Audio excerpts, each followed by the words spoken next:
Olá, pessoal, tudo bem? Minhas estrelas. Hoje nós estamos aqui para mais um vídeo do canal, seguindo o estudo das revistas Fit Lux, dos cadernos Fit Lux, escritos por Roberto Lucila, grande iniciado português, discípulo de JHS, professor Henrique José de Souza. E a gente está estudando o primeiro caderno que trata da cosmogênese. Se você quiser assistir desde o início, é só você procurar o canal Som, Luz e Cor, o antigo canal Som, Luz e Cor. Lá está desde o primeiro vídeo. E aí a continuação está nesse canal. Se você entrar no canal, você vai ver que a gente veio seguindo porque eu uni todos os projetos em um só. Então aqui nós vamos continuar o estudo a partir da página, deixa eu ver que página que é. Página 37. Hoje está aqui comigo a minha mãe, Miriam Santos. Boa noite. Vamos começar, então, continuar o estudo. Se você se interessa por esse estudo, eu vou deixar meu Instagram aqui na descrição.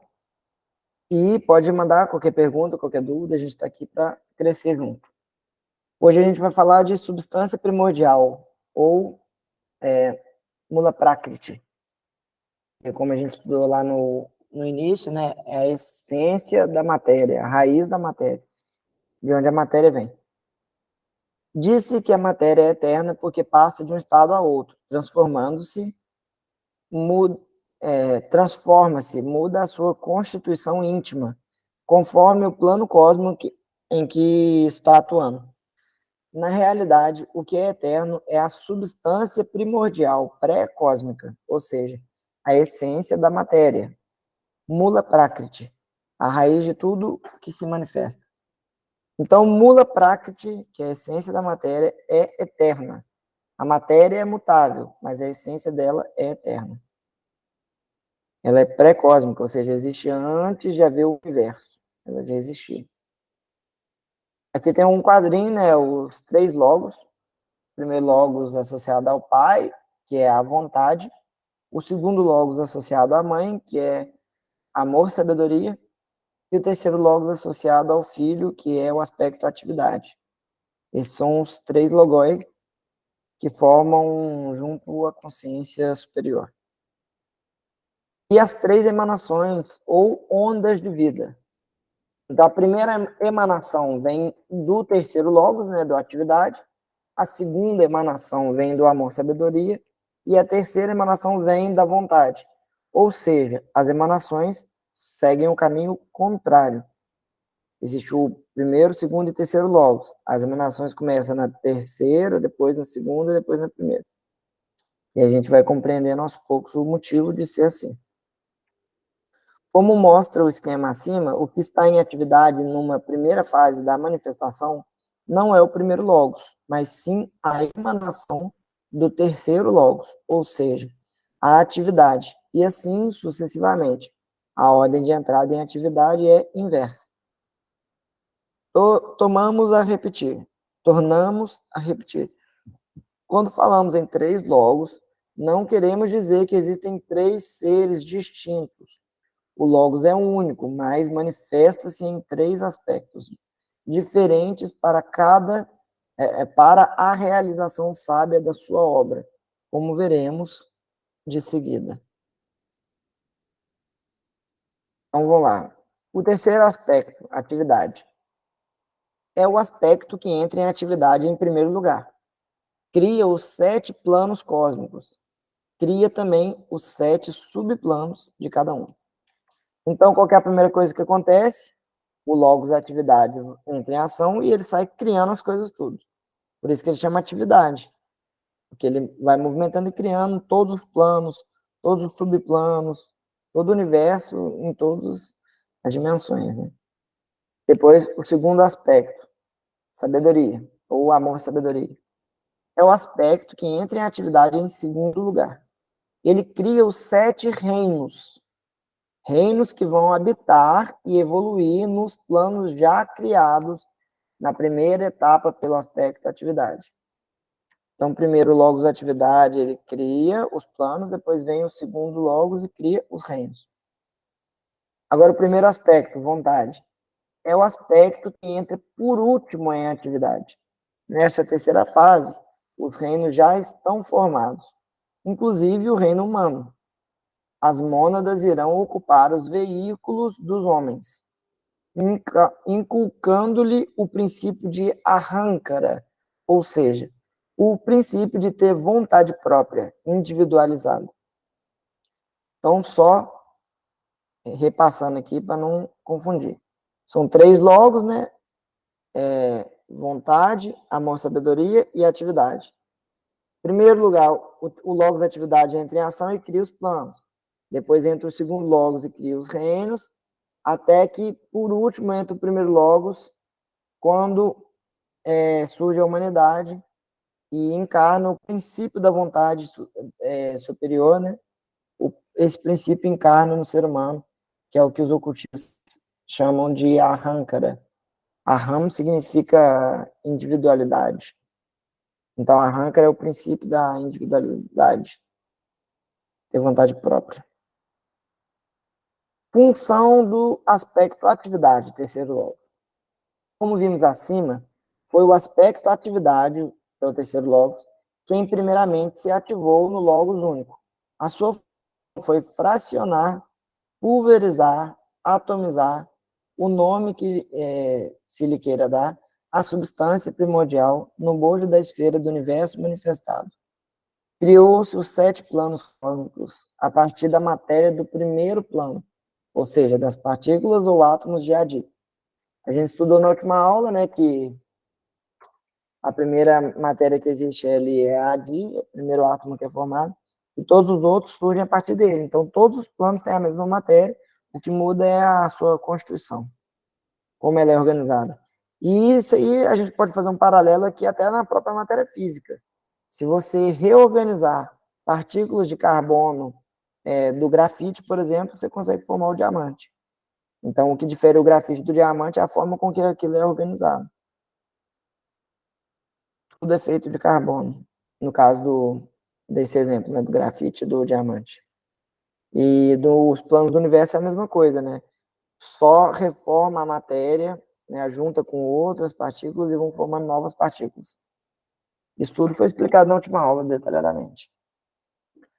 Criação dos subplanos agora. Numa segunda fase, os planos subdividiram-se em 7 planos cada um. Assim como o primeiro plano, ADI, foi dando origem aos demais planos, numa escala menor, os planos, por sua vez, foram subdividindo-se e criando os respectivos subplanos. Cada subplano foi sendo criado sempre a partir da matéria básica do plano respectivo. Assim sendo, o plano Anupadaka, que é o segundo plano, é formado de átomos compostos de 49 partículas de Adi.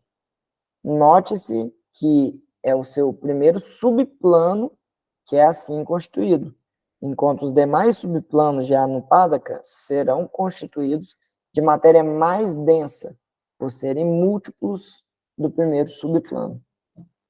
Então, cada plano tem 7 subplanos, né? E essas matérias têm uma diferença entre si, assim como existe diferença entre físico, líquido e gasoso. Pode falar. Por que existem os subplanos? Por que subdividir os planos? É porque é aquele negócio, né? Quanto mais dividido for, mais enriquecedor são as experiências. Então, tudo é subdividido. Até dentro, vamos supor, a matéria física é subdividida em 7 subplanos. Só que em cada um desses subplanos, também existem inúmeras outras divisões, né? A gente tem, por exemplo, os elementos da tabela química, a gente tem, que nem dentro do próprio carbono, as inúmeras formas de se organizar o carbono, formando o grafite, o diamante e tal. O universo ele vai se construindo, né, naturalmente, né? Não é como se alguém fosse lá e decidisse, eu acho que eu vou dividir em 7 vezes, tal. Não, é um processo natural de desenvolvimento do universo.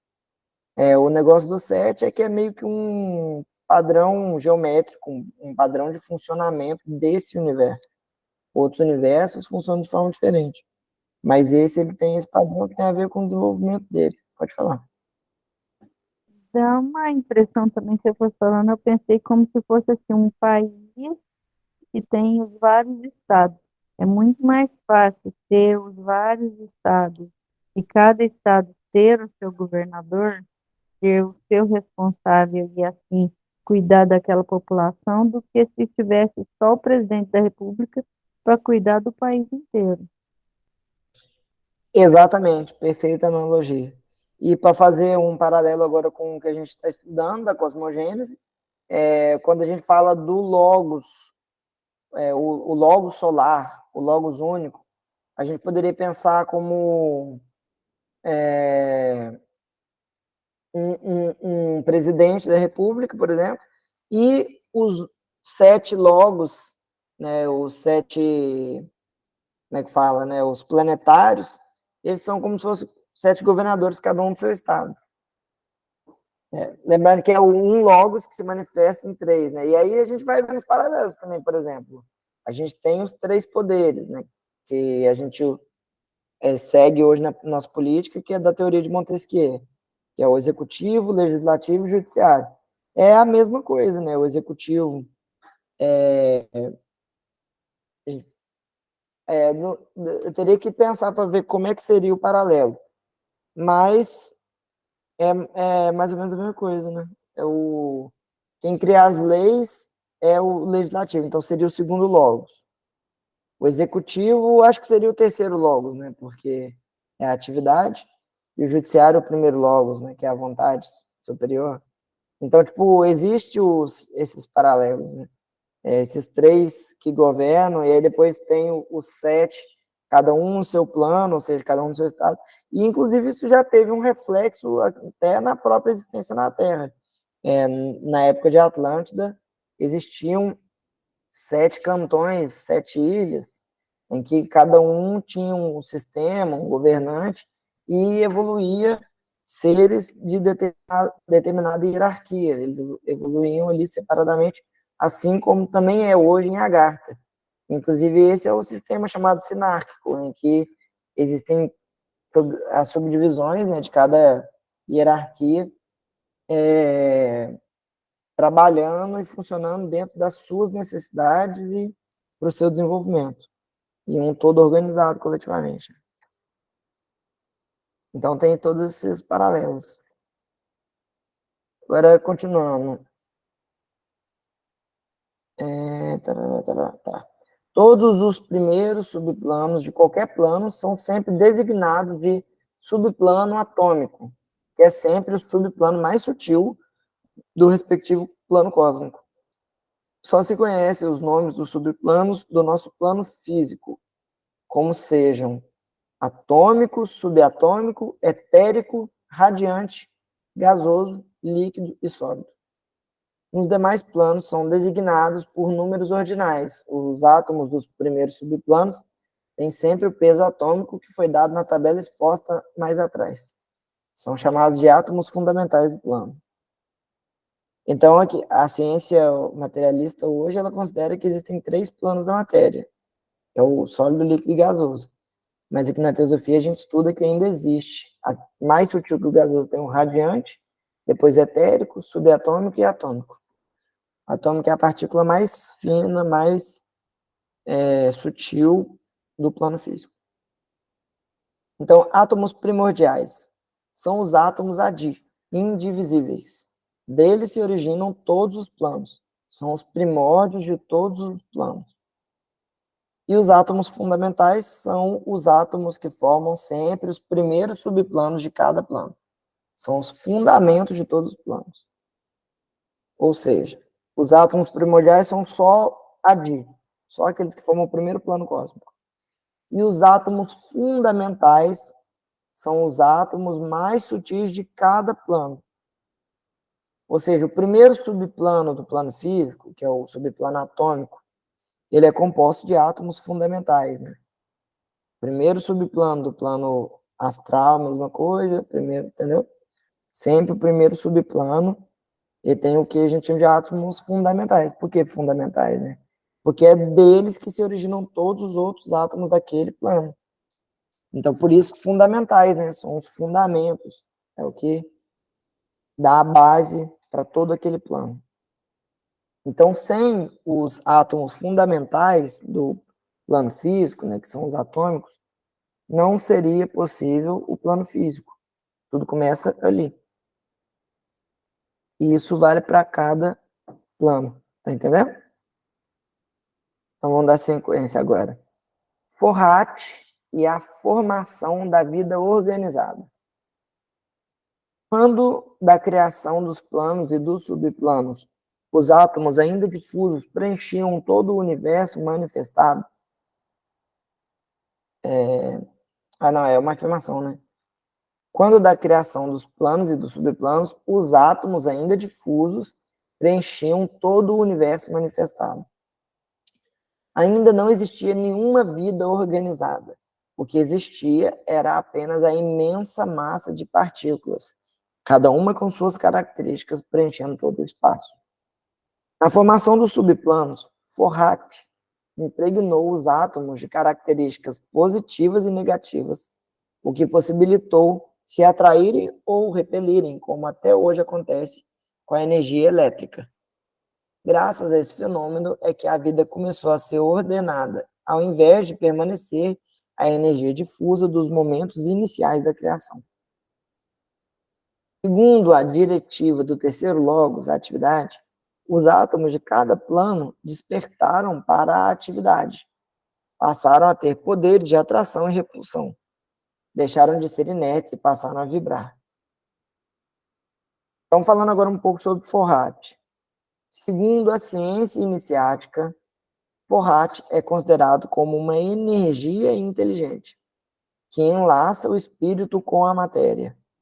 Forrat obedece os ditames da ideação cósmica, na criação do universo e de tudo o que nele existe. É a força dinâmica da ideação cósmica. Helena Blavatsky disse que algo semelhante acontece com a eletricidade e com a atividade cerebral. Então, Forrat é um mensageiro de Deus. Importantíssimo compreender Forrat e Kundalini também, que ele ainda não falou, mas depois mais para frente fala. O Forrat é essa força elétrica que faz com que tudo se movimenta. Quando o caos se transforma em cosmos, pode falar. É o mesmo que o sopro? O sopro divino?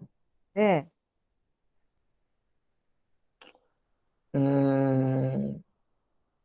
Eu acho que sim. Eu não tenho certeza, mas eu acho que a gente pode dizer que sim. É Porque o que você saiu organizando. está dizendo que meio que acorda os átomos para atividade, ficou parecendo aquilo que a gente estudou aquela vez sobre o sopro divino que vem e meio que Uhum. traz vida. É, sim, é isso mesmo. É, sai organizando tudo, fazendo tudo funcionar, né? É isso mesmo. Aí depois a gente vai ver a Kundalini, que é a força magnética que vem da Terra. E ela combinada com o Forrat, que formam um eletromagnetismo, né? Eletricidade com o magnetismo. Um vem a força do espaço, né? Forrat vem do espaço, e Kundalini vem da Terra.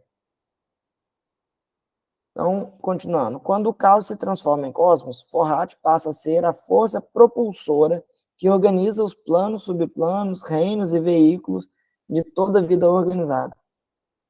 É Forrat quem aglutina os átomos. Foi Forrat quem deu vida à matéria informe e a organizou, transformando-a em veículo de essência monádica. É conhecido pelos iniciados como aquele que penetra. Diz Subarow a respeito de Forrat, abre aspas, a evolução principia pela energia intelectual do Logos, e não simplesmente pelas potencialidades contidas em Mula Prakti. Essa luz do Logos é o liame entre a matéria objetiva e o pensamento subjetivo do Ishvara, ou Logos, Ishvara é a mesma coisa do luzeiro, né? Que é uma das 7 consciências que rege o universo. É chamada de Forhat em vários livros budistas. Forhat, então, seria como energia intelectual do Logos.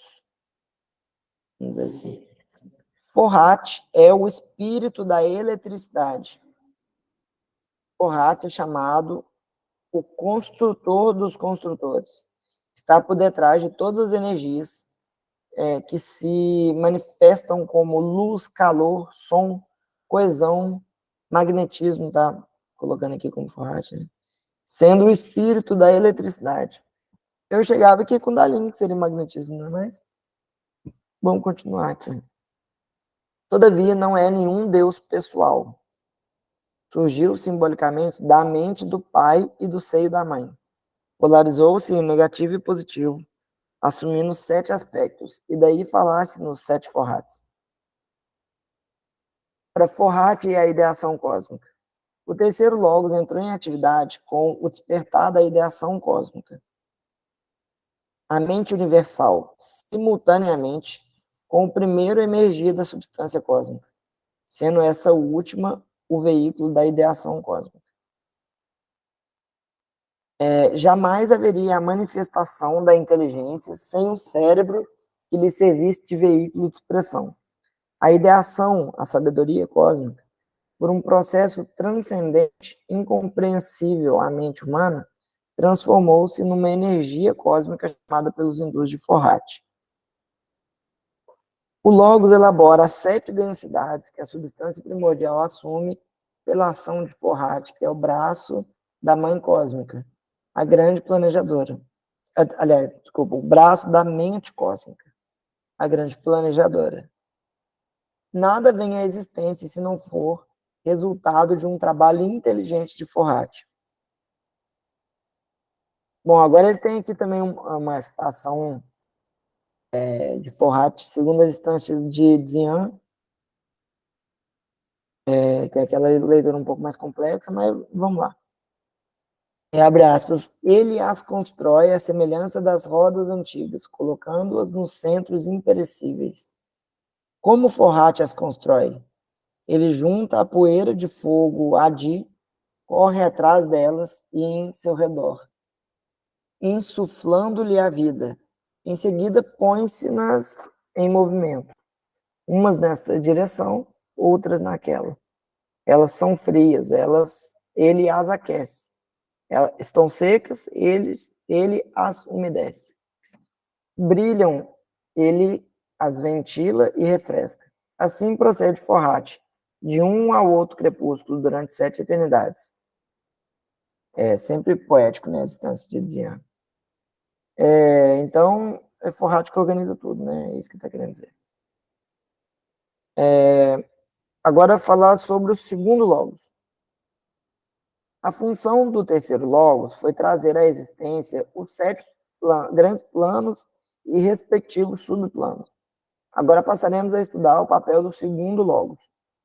O segundo, pela ordem de entrada em atividade, é chamado de amor-sabedoria, ou Virgem-Mãe. Proveniente do segundo Logos, desce uma segunda onda de vida, ou emanação. Gradualmente, esse influxo de vida desce através dos vários planos já criados. Os planos foram criados através do terceiro Logos, né? Agora vem uma segunda onda de vida. Permanece em cada um deles pelo período de uma cadeia. Cada cadeia fica em um desses planos, né? Esse fenômeno é conhecido por descida da essência monádica. Esta segunda emanação possibilita a criação dos reinos da natureza, dos quais o 7º é o reino humano. Segundo a classificação científica, o reino humano é o 4º. Contudo, a ciência iniciática adota outro ponto de vista. Trata-se de um episódio dos mais importantes na evolução, pois vai permitir que as mônadas que residem no plano Anupadaka, ou plano monádico, como a gente viu, desçam para os mundos inferiores, a fim de adquirirem experiências em planos mais densos. Nestes planos inferiores, as mônadas terão que tomar veículos adequados ao meio em que vão viver.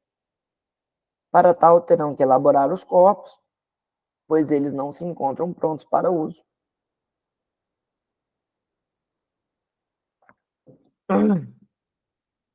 E isso só será possível através da posse dos chamados átomos permanentes, sem os quais as mônadas jamais poderiam formar os seus veículos, como veremos na continuação desse estudo.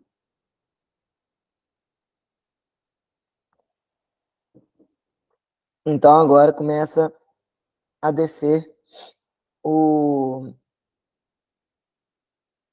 começa a ter a segunda emanação, né? Como ele está falando aqui. Vou apagar esse incenso aqui que tá. Aí tá minha garganta.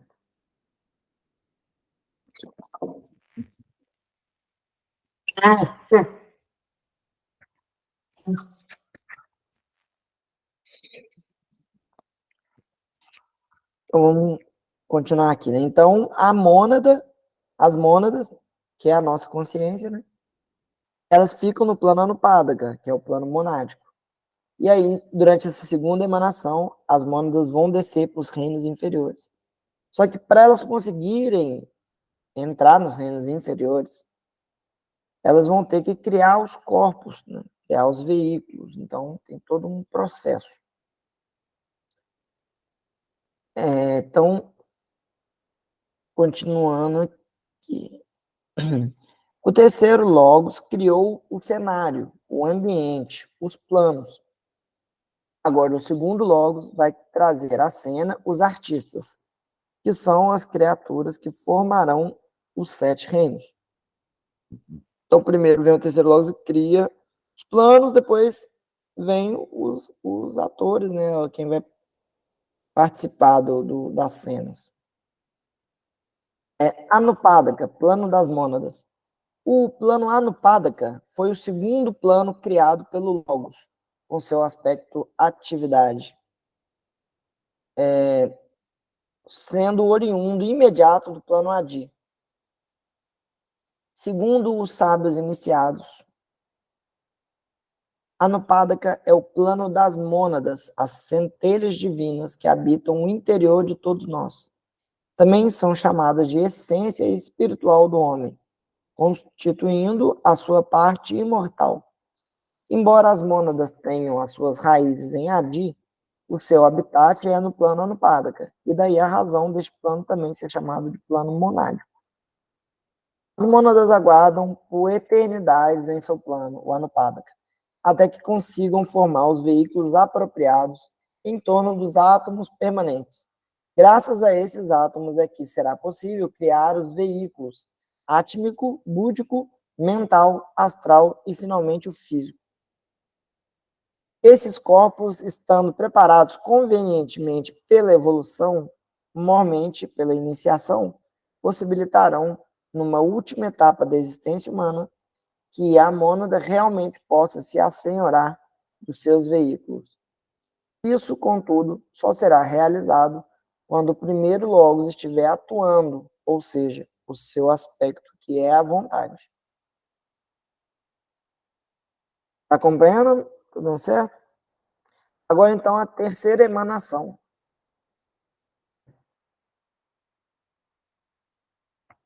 A terceira emanação procedente do primeiro Logos, que é o aspecto vontade, só entra em ação quando as duas emanações anteriores já tiverem criado os 7 reinos. Pode falar. Essa emanação é a Forrat agindo. Não. Forrat é a força que faz as coisas serem criadas, né? É a idealização cósmica, né? Forrat é a energia que vem criando os planos. É a inteligência cósmica que vai criar os planos lá na primeira emanação. As emanações são 3 emanações, né? Que são Mas aí a momentos... Forrat só tem na primeira? Então, eu não sei se Forrat também cria os planos, também cria os reinos, né? Não sei. Ele, aqui no texto ele não fala que cria os reinos. Ele fala que ela é a força que cria os planos, então eu teria que confirmar isso. Mas ele não comentou. Mas então ele é só uma inteligência cósmica que cria as coisas, né? Agora a emanação, né, são as três emanações, né? Uma que faz o terceiro logos entrar em atividade, a segunda emanação é que faz o segundo entrar em atividade, e a terceira emanação é o que faz o primeiro entrar em atividade. São momentos em que há um influxo, né, de vida, uma onda de vida, né, que Então, aí é isso sim. que eu tinha entendido que era o sopro. Não, isso sim é o sopro divino ou hálito de Brahman, é isso, na verdade. Lá atrás eu falei errado, eu confundi. Forrat não é isso. Os três sopros divinos são as três emanações. Uhum. Inclusive, isso tem muito em ritual mágico, né? Se soprar 3 vezes. Porque, se você compreender, né? É o que remonta lá atrás a criação do universo. Então, essa é a terceira emanação que emana o primeiro logos. As mônadas não saem do seu plano, que é o Anupaka. Lá elas estão agrupadas segundo suas tônicas ou raios, que basicamente são 7. Para captar os átomos permanentes que lhe permitirão criar veículos, as mônadas projetam o seu raio de vida nos mundos inferiores, mas permanecem sempre no seio do Pai, enquanto os seus raios fluem como tentáculos no oceano da matéria, em busca dos átomos permanentes, para formarem as suas respectivas personalidades. Quando estudarmos a antropogênese num caderno a sair futuramente, abordaremos o assunto com maiores detalhes. Então, aqui, logo abaixo, na página 41, tem um esquema que explica tudo. Um desenho aqui que explica tudo. Você não tá com a apostila aberta aí, não, né? Mas aí depois é bom ver essa imagem, porque ele mostra certinho o símbolo dos três logos. Aí a primeira emanação saindo do atividade. Aí desce lá no plano, desce criando todos os planos até o físico.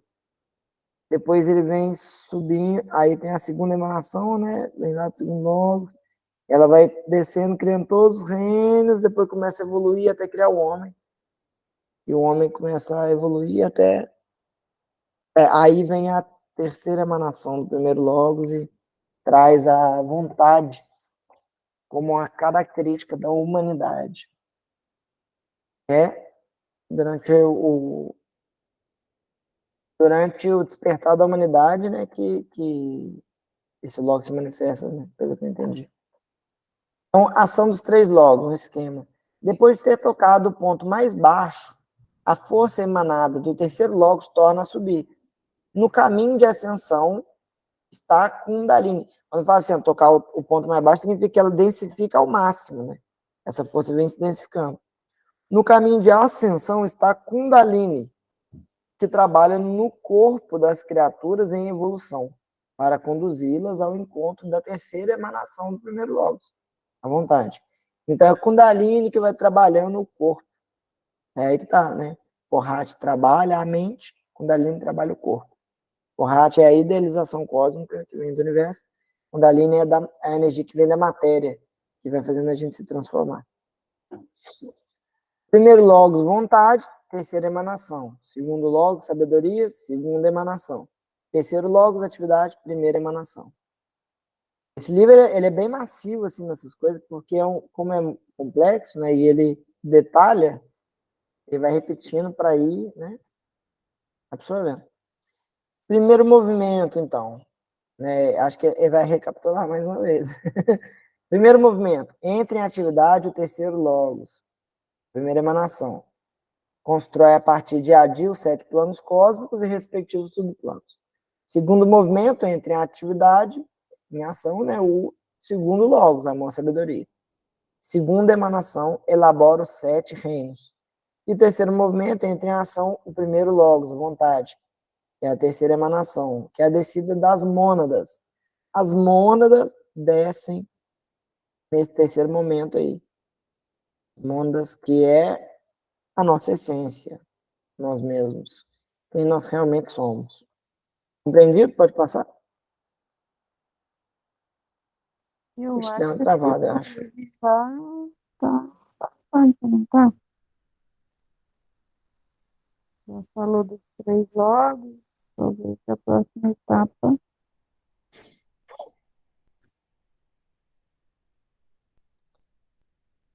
Ai, ai. Aí, acho que voltou. Voltou. Aqui, tá me ouvindo?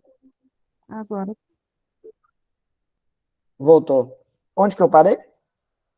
tá, eu falei que eu acho que você não escutou. Acho que não seria bom a gente parar por aqui hoje, porque foi bastante informação, Pode ser, pode ser. né? Semana que vem. É... Tá ouvindo, não? Tô. Ah, deu uma travada, acho que a internet tá meio ruim.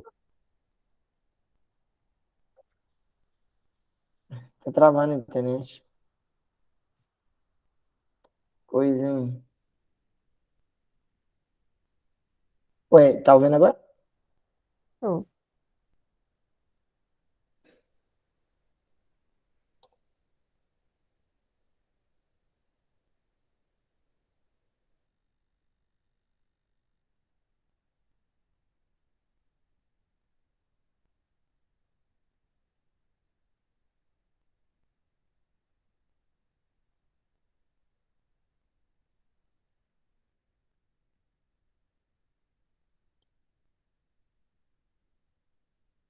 Ei, som,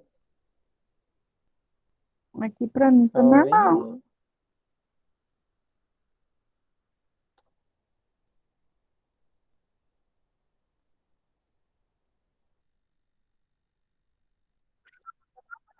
Uai, tá. Não, mas tá travando tudo aqui, eu não tô. Tua tela tá travada e tal. Mas Né? tá ouvindo agora? Tô ouvindo. Pra mim não parou, não parei de ouvir a hora nenhuma.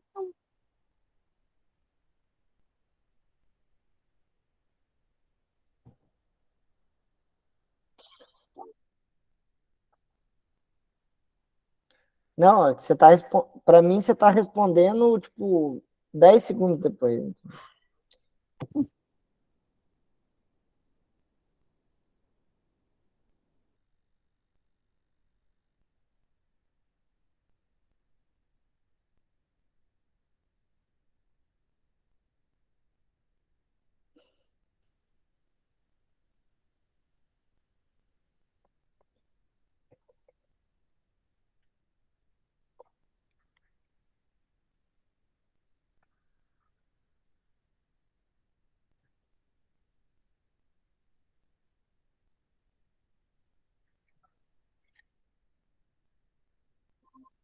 Voltou? Não.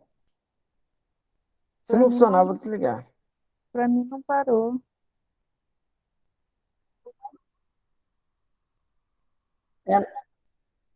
É, não, mas você tá me respondendo com 10 segundos de delay, de 5 a 10 segundos de delay, e tua imagem tá travada, e o meu áudio deve estar saindo picotado Então vamos na despedir gravação, sei lá.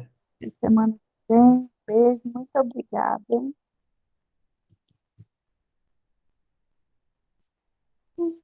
Eu vou sair porque não vai resolver. Bom, eu não sei como vai sair isso, depois eu dou um jeito de. Depois eu dou um jeito de editar isso aí, vamos ver como é que vai ficar a gravação. É, e depois, se não der certo, isso eu gravo mais uma outra coisinha e encaixo aqui. Bom, então, muito obrigado para quem assistiu até agora. Muito obrigado mais uma vez por ter participado, mamãe. E espero que Eu vocês estejam agradeço. gostando dos